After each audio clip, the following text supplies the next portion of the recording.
slate. Talk a little bit about last night on the monster crazy slate. I was adjusting. I was working hard the whole time, trying to figure out different things to do. And then with news was coming in, I was making adjustments that felt like the correct adjustments. And yet I had another losing night, getting really frustrated. It's been a really rough few weeks, like just, after a great start, just everything sort of just nailing me. And I just feel like I can't quite get my builds right. So Sheets, you had a good night. Talk a little bit about that, and maybe I can learn something. So we were talking about the different centers throughout the course of the day. We were talking about how we loved that Hartenstein was going to be really chalky, and we were going to pick between him, Richards, and I think it was Omar. Yeah. And then news came out that Jericho Sims was going to be starting, so nobody played Hartenstein. Of course, he smashed. And then I can't. Okay, you can go ahead. All right, one second. Hello. So anyway, guys, so it was a really weird night. You have Muscala with 6 fantasy. No, thank you. Who somehow ends up in the optimal. No, I'm back. So hold on. So I'm going to finish this off. So I'm glad I got to get rid of that. So then Omar, they announced, I guess he either wasn't starting or something. I don't know what was going on. Yeah, he didn't start. Olenek started. So I didn't notice that. And then the Muscala news came out that he was going to be starting. So he came out 3K and like 1,000,000% owned. And Bobby went in and said, not to play him pretty much. And he had like 2 fantasy points. Mm-hmm. So with that said, this is my alley-oop cashing lineup with the aforementioned Muscala, Omar, and Sims all in it. It could work. This is what happens. You have to take these. Pretty funny. Our old friend Bogdan Bogdanovic at 0.5% ownership carries the day.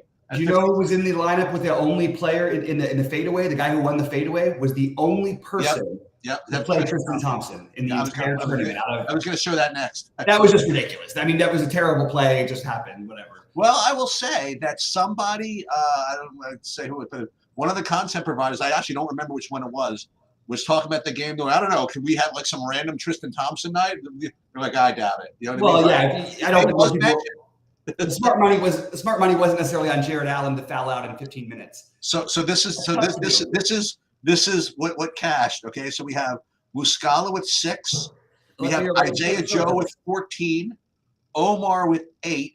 Okay, and then like just basically raw points of like Luka, Bogdan, and Halliburton, and the play you liked, it was actually chalkier than I would have liked. Barrett barely got there, so it was a weird slate to say the least. Really got there? No, he got there pretty easily. He had 29 at the end of 3, and he ended up. Right, what I mean is, it's not like he smashed or anything like that. You know what I mean? Like, yeah, but I mean, I think modern day will take 38 out of 5,800. But this was the one. The Bogdan was the one that got me. That was the one that carried me. Yeah, he went nuts last night. It was his and then we will look at my FanDuel. Just so you know, you're not sharing your screen, FYI. Oh, well, you got to tell me these things. I did. I tried to, but all right, well, let's start all over then.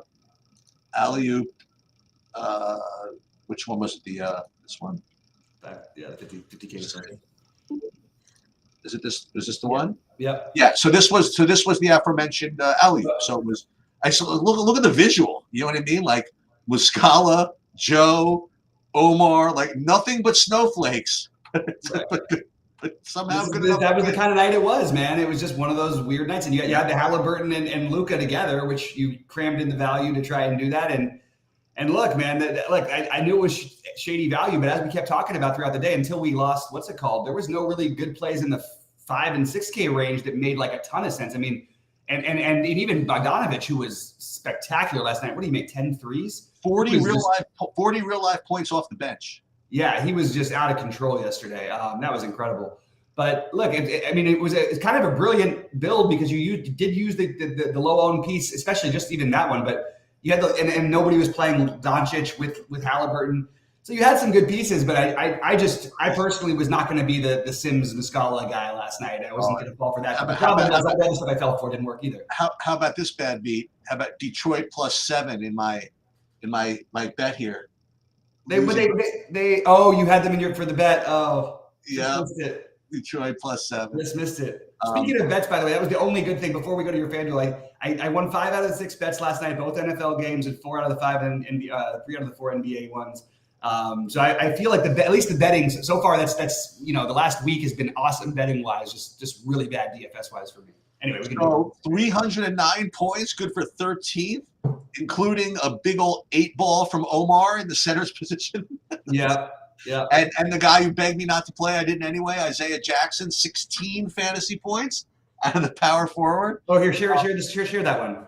I have to share with just that screen, I guess. Well, let's here it is.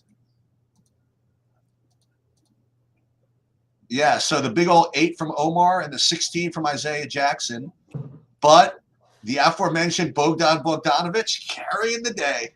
I got a full overtime out of Giannis to get there at 2. Yeah, to really that was great. Giannis had 27 points, fantasy points, with like 7 minutes to go in the fourth quarter. Yep, literally, no joke. And then just to kind of to seal it, I got enough points out of Keegan Murray to he was like the late night hammer for me or whatever. Yeah, and then the Bogdanovic again. You hammered the Bogdan. Yep, the Bogdan was all over. that was your winner right there. Yeah, the Isaiah Jackson thing didn't work as well for most people, but glad it worked out for you. That's it. And of course, you get the big old 33 out of Fred VanVleet. Yeah, I know. It was just not to me. Like I just couldn't get the right pieces tonight. And I think that if there's one takeaway, I do think that spending up for the studs is like just seeing all the snowflakes you can have and still win. It's kind of crazy these days because it's a very different game than it was a couple years ago. You can really play like a very, very different way. But I do think you want those spend ups for those sure points, even on those bigger slates, because people keep saying, oh, is it a middling build day? The problem is they've made the middling price guys, the guys who used to be in the 5Ks are now 7K. So even then you still need value. So it's kind of just worth it to gamble on this wild value, right? That is the sharp take of the week. Okay. Is that every time I look at my sheets or whatever, I'm like, okay, there's no good value. And all this value at like 4 or 5K is just terrible. They all project for 4X. But then when you think, okay, so what else am I going to do? I play these middling guys, but the middling values are worse. Right. Like the middling values are like 7K guys that are projected for 32 or something like that. Right.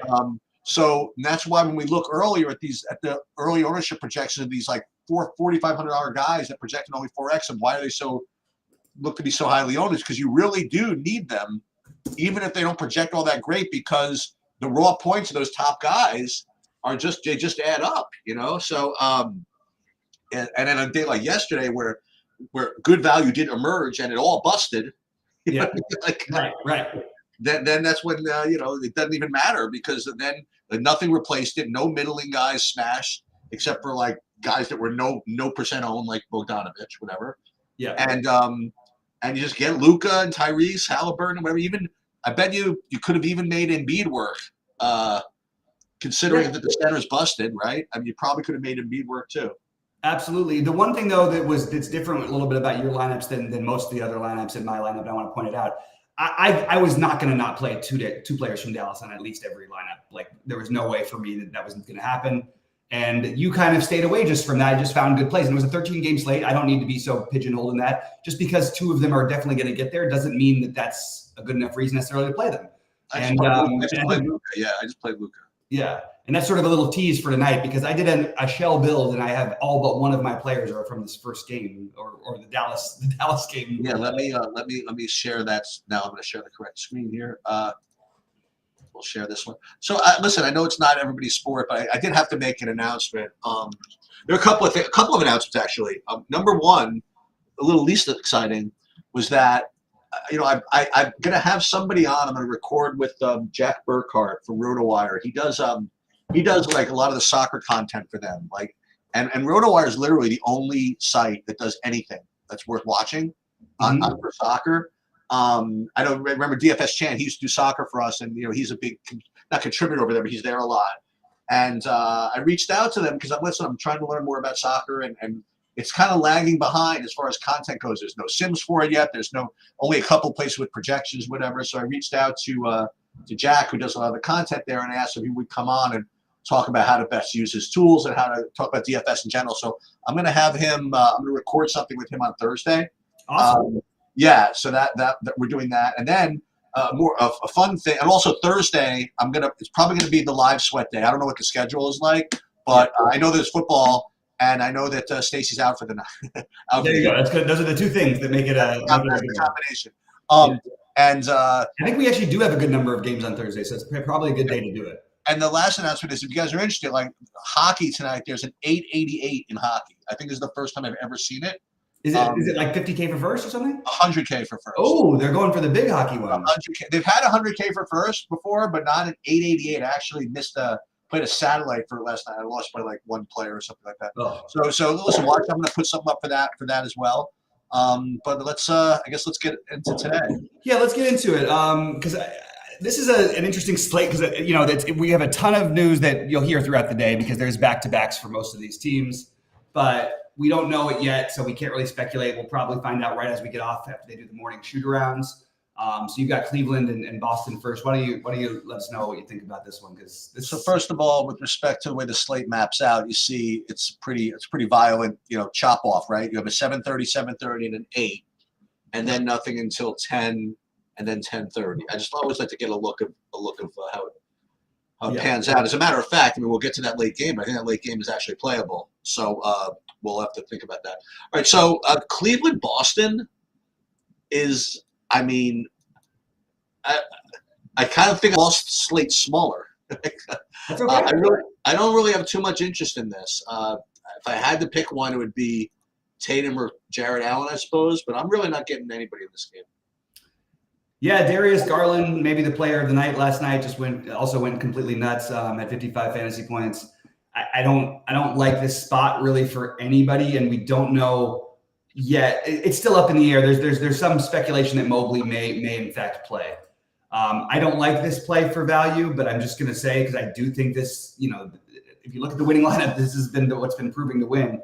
That if Mobley is out again, I don't think they're going to play Tristan Thompson much on a back-to-back. And I still think that, it's a terrible play because he doesn't always get there anyway, but Dean Wade is going to show up as being like a reasonable value if those guys are out. Not reasonable, but just like super thin value on this slate. That's probably my most interesting thing. Tatum is affordable. They all seem priced right, but it's against Cleveland. And I think Mitchell, I guess Mitchell would be the other one that I would consider, but I really don't have a lot of interest in this one, to be honest with you either. I do think the next one, though, is I honestly don't know how. Like, it's going to depend on a lot of things, but I think this is where your money's going. Well, I guess a rhetorical question is an actual question of like who's playing, right? Right. It doesn't feel like Kyrie is playing. Kyrie, not only is Kyrie not playing, it looks like Derek Jones Jr., who's been playing 30+ minutes, is going to be out. And Hardaway is questionable, but it's with back spasms, so they're presuming him in. I'm never playing a guy with back spasms anyway. But if he's out, that just means all these other guys who look good are going to look they're going to look like you have to play all of them. Like Dante Exum is the one thing I did right last night. I think I had like 75% Dante Exum. Jaden Hardy is going to look like a great play, even if Hardaway plays. You've got Prosper, who's going to get minutes at 3,700. Lively at 5,600 against a Laker team that's for some reason been giving up a lot of fantasy points to centers. And then the obvious, if we can find a way to play him, which you kind of have to use players in this game, is Luka. And even on top of that, Markieff Morris and Seth Curry. Seth Curry will definitely jump back in the mix if Hardaway's out.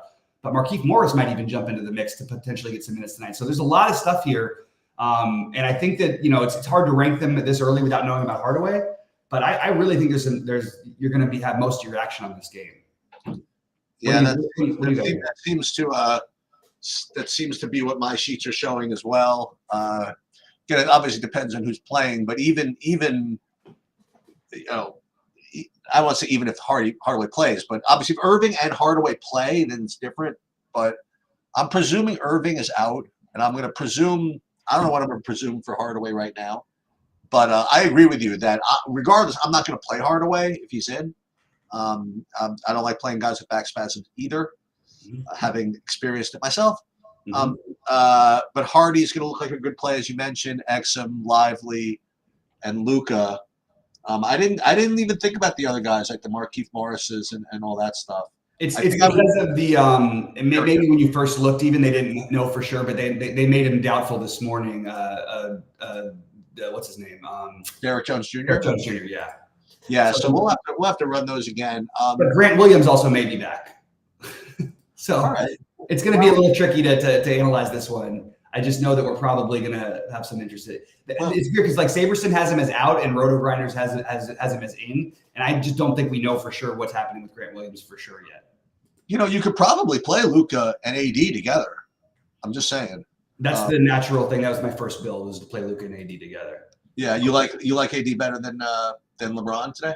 Actually, the matchup's a little bit better for him. I do think it's a good spot for LeBron, but there was a lot I could buy into with LeBron with the narrative, and he wanted to win the cup and all those things. I buy into that stuff with LeBron more than most guys. And I don't like the Luka thing and playing in Dallas. Yeah, sure, but there's also they're coming off their win thing. I definitely like. First, let me say I like both of them, but I prefer Davis over LeBron, and I have Luka as the best spend up on the slate. For what it's worth, that was my one fear about Luka last night. He doesn't, his road, literally, he's so much better at home fantasy-wise. And I think he also gave him a lot of bonus like benefits for some of the assists and stuff. But Luka's averaging like 70 at home, no Kyrie. The Lakers have nobody who can stop him or even come close. With the Lakers or the other place, I'm getting some value too. It's very thin, but Cam Reddish is going to play 30-plus minutes. He's going to stand in the corner. He's going to play hard defense. It's weird they turned him into like a defender. But Cam Reddish at 4,400 is a guy you should be considering because of the nature of the slate. Taurean Prince is the guy you should be considering because of the nature of the slate. And the sneaky one is Jared Vanderbilt. As I mentioned, when the Lakers play these ball-dominant, heliocentric point guards, they like to use Vanderbilt to try to cover these guys. And I think that Vanderbilt, there's a reasonable chance they'll put him in for some extra minutes to try and just guard Luka. That's if Taurean Prince can't guard him in the first place. So I like the idea of getting one of Vanderbilt or Taurean Prince because I don't know who else they have other than LeBron, honestly, and I guess Reeves too to some extent. But really, they don't really have anybody who can match up with Luka at all. The Vanderbilts are probably your best hope. What do you think of Reeves tonight? I like Reeves, but I prefer by a long shot on the other side. I prefer Exum. So they're similar. They're same price basically, and similar positions. Exum point guard, small forward. Exum's been really good. Like if Hardaway Jr. is out again, all these ownership, like you're going to see like 4 guys in Dallas 50+% owned, and I honestly think that it's hard to argue with. But yeah, this is where you're going to get, I think, the majority of your builds, depending on what other news we get throughout the day. I think Hardy's going to be like 65. Yeah, maybe. I mean.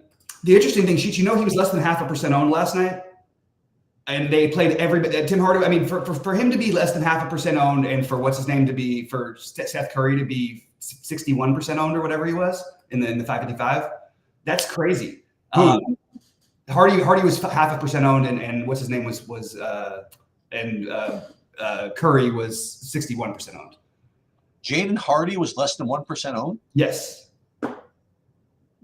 Okay. I know he was less than 5%. I don't know where actually. Let me just double check before I say that because I did play him some, but I'm pretty sure he was. I don't understand. He just wasn't owned. Nobody played him. But today's going to be 50. What's changed? He played 33 minutes. They are down another body, and he is clearly.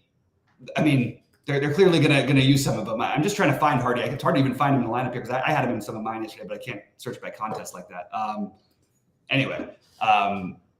Yeah, he's playing more minutes and they have less bodies, and he is their offensive guy. They're also on a back-to-back, so you could count on him to take off some of the pressure. And he dominated the minutes over Curry. They also were up a lot, and it was going well with him, so they just kind of rolled with it. Oh, because Curry started. Okay. Yeah.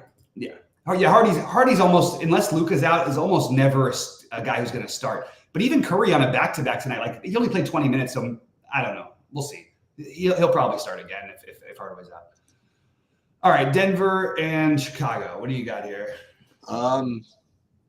Well, I mean, if you want, you could play Jokic instead of Luka, which is, I imagine that Luka's going to be more popular than by the end of the day, without a doubt. Yeah. So I think that's reasonable. Chicago, it's not exactly the Harlem Globetrotters, though. I don't know how much that matters with Jokic necessarily, but you think that from a purity perspective, you'd want to play someone like AD. If you're judging spend ups, right? You'd want to play somebody to run back against these Dallas guys. So maybe I don't know. Again, Jokic, I have no issue with playing. I don't really have any interest in playing anybody else in this game. I guess Vooch would be my next, just because he's a center, I suppose. But that's pretty much all I have here. Yeah, I don't think that Jamal Murray is going to play tonight. He was terrific last night, and it's a back-to-back. But he only played 28 minutes, so that almost made me think, oh, maybe they will. But I think 28 minutes is his max. He's coming off of multiple injuries. Like, I just think there's no way they're playing him here. So without Jamal Murray, the only thing that does for me is it makes Jokic a better play. Everybody else is priced up. Reggie Jackson's still priced as if he was a starter. But I think Jokic is going to become a tremendous play. And maybe what you could say without Jamal Murray, maybe Christian Braun is a value piece you could use instead of some of those Lakers and other pieces. What do you have from Chicago? Anything? I have nothing from Chicago. You know the other thing that I forgot to mention from last night's slate. Did you know who was in the optimal? Wembanyama. Yep. And also, ready for this in the fadeaway, that dude from Sacramento with the name. He had like 8 fantasy points and he was in the optimal. Oh, Vezenkov. I think he had 5 fantasy points. Yeah, he was in the optimal, 0.7% on. Yeah. That's what you get when you can get away with it when you play Tristan Thompson, who literally was projected for 0 minutes. Yep, that's right. That's right. Chicago, I actually feel like I would like to do something. I don't know what it is. Like, I just keep pointing it out. Like, these guys are smashing every single night, and it wasn't just. Yeah. But did you see the line score of what's his name last night of Desomnu? That was disturbing to me because I actually played him in my big one on FanDuel. Zero fantasy points in 26 minutes. It was the Senator Blutarski line score, 0.0. It was, unbelievable, like just ridiculous. But as you know, look, Kobe White smashed, DeRozan smashed, Vooch even had a decent game. Well, not decent. No, he was fine, whatever. And I know they went into overtime, but even before the overtime, both White and DeRozan were smashing the whole game. I don't mind the idea. Like, it is a back-to-back for both these teams. The Bulls are kind of playing to win every game, right? Or trying to win every game. I don't mind the idea of White or DeRozan as a little bit of a different play. Not ideal to use jump shooters on a back-to-back. I mean, I don't know if I want to use Vooch against Jokic, but I thought about it. And honestly, if Andre Drummond was like 500 cheaper, I probably would say he's a great guy to take a shot on. You know, it just nobody's better per minute. He put up 32 last night in 14 minutes. Anyway, I want to revisit the Bulls later because I do think the Bulls have some interesting pieces. All right, Golden State Phoenix. I imagine that. Well, Chris Paul going back to Phoenix. I mean, that's something, I guess. But aside from that, which probably doesn't amount to too much, I don't really have much of anything in this game. Yeah. I mean, Katie's, coming back tonight. Supposed to be coming back. If he's out again, I would say that Booker and I would take away my Laker AD and LeBron love and probably just throw it all Booker's way.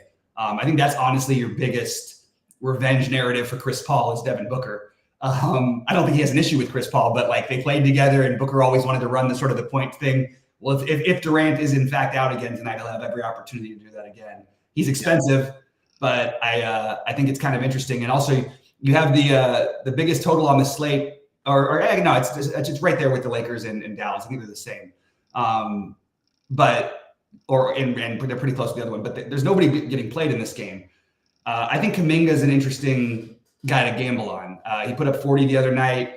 He has the ability to have these big games in fast-paced environments, and I think this is a kind of environment where he could thrive. But nothing on its face that stands out as being like a great play. Draymond probably being the most reasonable of everybody, along with Chris Paul if he plays. I'm not even sure Chris Paul plays tonight, by the way, so it's another thing to look out for. All right, Sacramento and the Clippers running it back-to-back nights. What do you got here? It's not back-to-back nights. They played Portland last night. Excuse me. Yeah, these Clippers are randomly projecting really well today. I don't know exactly. I guess so. I guess it's in Sacramento, but all these mid-range guys like Kawhi, James Harden, Paul George, and in the center, Zubac. I mean, they're all projecting pretty nicely. So if you did want to go for a mid-range build, that's probably where you would go. One of those guys, or both, yeah, or both.